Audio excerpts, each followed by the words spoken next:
Lyca production Subaskaran தயாரிப்பில் அறிமுக இயக்குனர் AR ஜீவா இயக்கத்தில் அனுபமா பரமேஸ்வரன் நடிப்பில் லாக்டவுன் ஜனவரி 30 முதல் திரையரங்குகளில். காரைக்குடி சட்டமன்ற தொகுதியை பொறுத்தவரை திமுக 34.60% வாக்குகளோடு களத்தை கைப்பற்றுகிறது. 30.27% வாக்குகளோடு அதிமுகவும் 21.58% வாக்குகளோடு தமிழக வெற்றி கழகம் இருக்கிறது.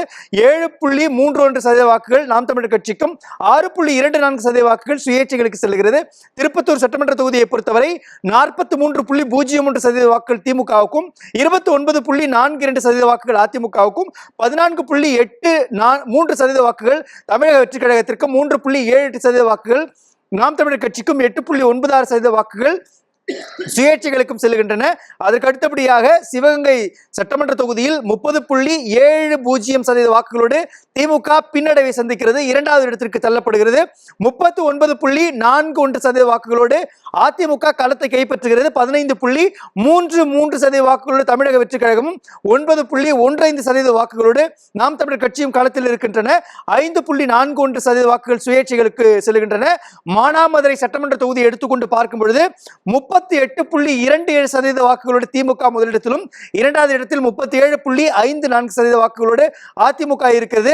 நெக் டு நெக் ஃபைட்டாக இருக்கிறது. 12.46% வாக்குகளோடு தமிழக வெற்றி கழகமும் 10% வாக்குகளோடு நாம் தமிழர் கட்சியும் 0.173% வாக்குகளோடு சுயேட்சைகள் இருக்கின்றாங்க. டிஎஸ்எஸ் பண்ணி 2 திசையத்தை பதிவு பண்ணுங்க. சிவகங்கையை பொறுத்தவரை காரைக்குடியில ப. சிதம்பரத்தினுடைய ஆளாக மாங்குடி இப்ப எம்எல்ஏ இருக்காரு. மீண்டும் விடாப்பிடியாக இருப்பாங்க கார்த்தி சிதம்பரமும் ப. சிதம்பரமும். அவருடைய வெற்றி உறுதியாகும். அதுதான் காங்கிரஸ் கட்சிக்கு போகும். திருப்பத்தூர்ல பெரிய கருப்பன் உறுதி செய்து கொள்வார் என்பதனால்தான் அதிகமான வாக்குகள்ல திமுக போட்டிருக்கு. சிவகங்கையை பொறுத்தவரை அதிமுக என்பது வந்திருக்கக்கூடிய மதிப்பீடு சரிதான். அங்குள்ள நிலைமை இப்படித்தான் இருக்கு. ஜேவிசி குயிக்கா சொல்லிடுறேன். காரைக்குடியை பொறுத்த மட்டும் ஒரு வெரி வெரி இம்பார்ட்டன்ட் தொகுதி. இப்ப அமமுக உள்ள வந்துருச்சுன்னு வச்சுக்கோங்களேன், ஆட்டோமேட்டிக்கா அமமுகவோட கேண்டிடேட் ஜெயிச்சிருவாங்க. ஆனா என்ன ஆகுதுன்னா, இப்ப ஒரே ஒரு பிரச்சனை இருக்கு. காங்கிரஸ் மாங்குடிக்கு நல்ல பேரு, சிவகங்கையில செந்தில்நாதனுக்கு 2 நல்ல பேரு, திருப்பத்தூர்ல பெரிய கருப்பனுக்கு நல்ல பேரு. இவங்க 3 பேர் பர்சனல் பாப்புலரிட்டியில ஜெயிக்கிறாங்க. தமிழரசிக்கு மானாமதுரையில கேட்ட பேரு, அதனால அவங்க தோக்குறாங்க. ஆனா என்ன ஆகும்னா, காரைக்குடியில இவர் ஒரு கேஸ்ட் நியூட்ரலா இருப்பாரு. இவர் அமமுக கேண்டிடேட் ஒரு கல்லரு. காவேகா ஆல்ரெடி ஒர்க் பண்ண ஆரம்பிச்சிட்டாங்க. டாக்டர் பிரபுன்னு சொல்லி டென்டிஸ்ட். அவர் மறவர். இதுக்குள்ள சீமான் உள்ள என்டர் பண்ணாலும் பண்ணுவார். அப்படின்னா களமே மாறலாம்.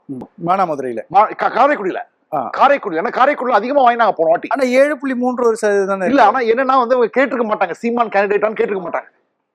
சீமான் கேண்டிடேட்டா இருந்தா மாறும். ஆனா personal popularity of Mangudi very high. Government மேல பாப்புலாரிட்டி கிடையாது.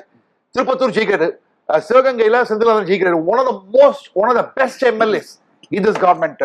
மானாமதுரையில கண்டிப்பா கண்டிப்பா கண்டிப்பா திமுக தோக்குது. பேசலாம். மொத்தமாக பார்த்துவிட்டு